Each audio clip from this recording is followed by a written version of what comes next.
like I said, by measuring kind of just loosely with my finger, I can see that it takes up about half the bowl, so that's what I want to end here. So just like I did with the bowl with the little marks on the edge, I can take my apple, and if I'm looking right here, I can see a little bit of the bowl, so I'm going to scoot not all the way to the edge, but I'm going to leave a little bit of space.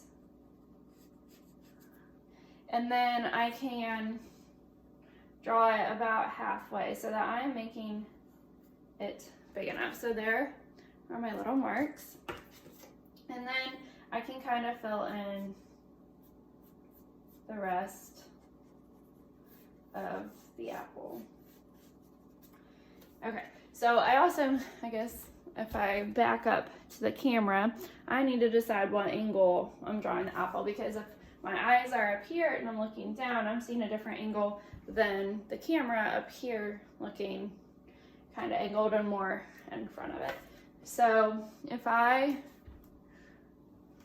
am more here, I think I could draw it a little bit lower.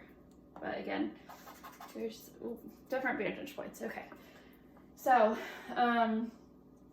now I'm gonna draw my lemon. So I know that my lemon is about the size of my apple, but a little bit smaller. And the way that it's sitting, it's actually sitting up higher. So I can kind of start with the top. It's going right against my apple.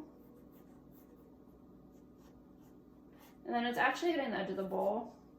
So I need to adjust something here, and I think I need to grab a different eraser. Instead of adjusting the shape of my fruit, that I would rather adjust the shape of my bowl because there's not that huge gap. So then I could just take my bowl and bring it a little bit smaller, and then bring in my edge. Okay. So now I'm going to put the banana in. So again, it kind of depends where your viewpoint is. And I'm also kind of over to the right side of it compared to being direct on.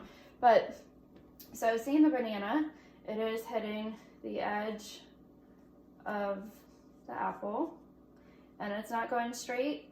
It kind of curves, and then it bends outward. And I can see this whole entire line until it's hitting the lemon. And it's kind of downward slant, kind of comes back upward. Okay.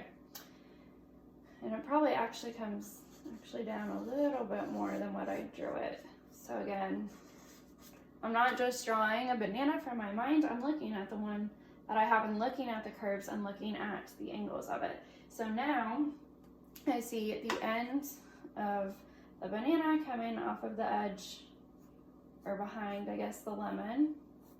And it's curving up quite a bit. And then from where I'm seeing it over here, it's hitting the back of the bowl, and there's like a gap between the lemon. So maybe one up here. Okay, so again, if I erase and adjust a little bit, this bowl of fruit looks much closer to that one than my original one. Okay, so I have a different pencil. The eraser works a little bit better, but not great. And then I'm also drawing kind of dark so that it shows up on the video. But so I've erased the edge of the bowl, and I don't love the shape of the bowl. This angle right here is a lot closer to being straight than this one. And I think the angles and kind of the distance of the corners are off too. So I could adjust those a little bit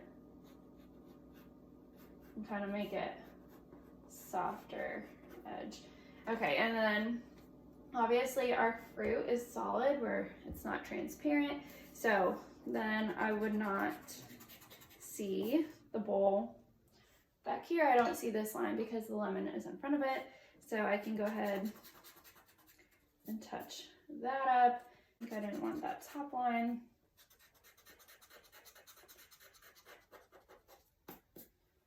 Okay, we're looking closer, I think, to this one.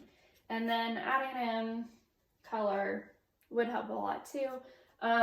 If you have color, go ahead and add color. If you have colored pencils, if you have crayons, even markers, whatever you have.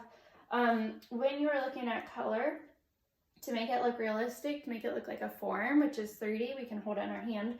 It's not flat, which it somewhat looks flat here because again, we don't have color. So you want to look for highlights and shadows because that's what helps us give the idea of the shape.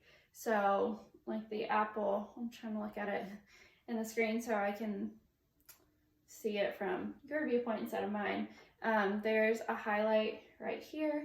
The lemon has a highlight up here. And then the banana, which is ripening and needs to be eaten, kind of has like edges to it based on the different parts of the peel. So right here is one compared to this top one. So I could also add that in to help give the dimension or to help give the shape of it. If you do not have color, then you can kind of shade a little bit. And I think that that helps to show the shape as well. So I also want to kind of talk about the shape within the apple and the lemon. So we know, I'm going to pull this one back for a second. If you just put the stem at the top of the apple, because we know that that's where it's sitting, then it doesn't look as great as it could. So when we are looking at it, it kind of has a dip somewhere about there, and then where it dips down, and then that is kind of where the stem is coming from. So even just that tiny little line to suggest the dip makes a big difference. And then the lemon too. So it just kind of has that little ridge to it right here. And then again, some of that, if you're able to add color, or I guess just shading with your pencil, will help that to show up how that kind of plays out. So then again, my bowl is not super symmetrical, but it works well enough. You can keep, I think that helped a little bit. So looking at the bowl itself, it's kind of lightest where the light is hitting off of the rim, and then it's darker as it's kind of going down into the bowl. There's shadowing down here and here as well to help give the shape. And then right underneath of the lip, there's kind of a shadow. So again, it's kind of like a little ridge that the light is hitting.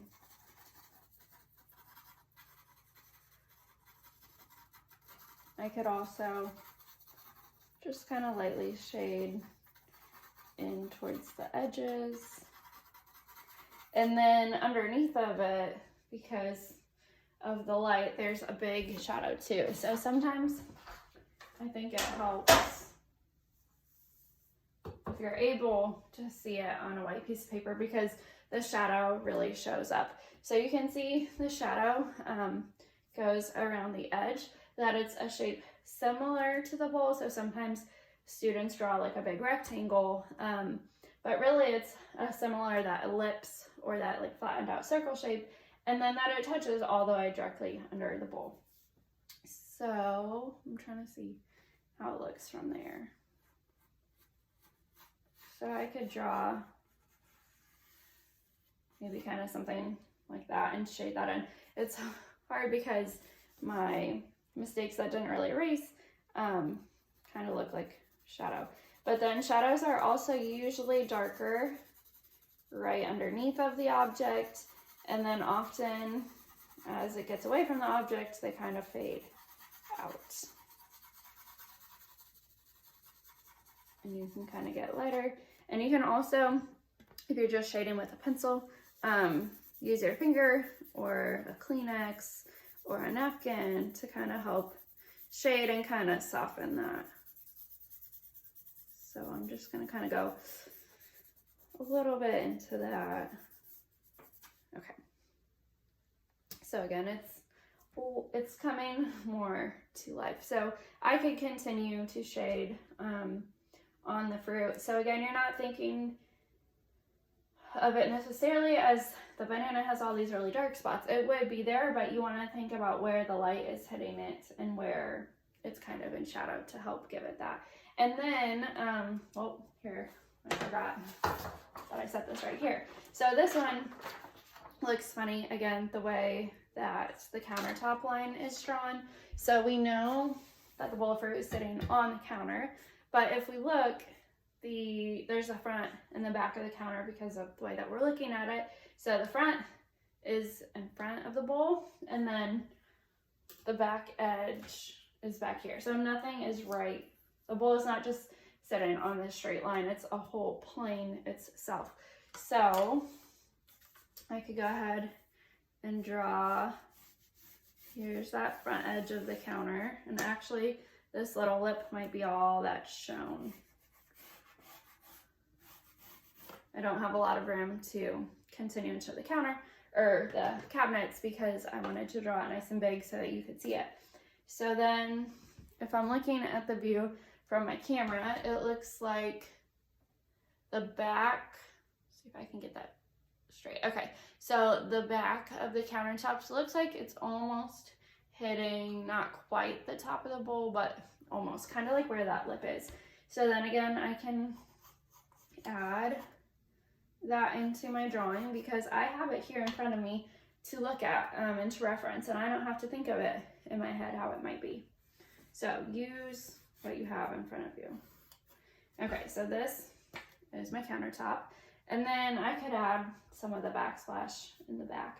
So there's more, I guess, countertop piece.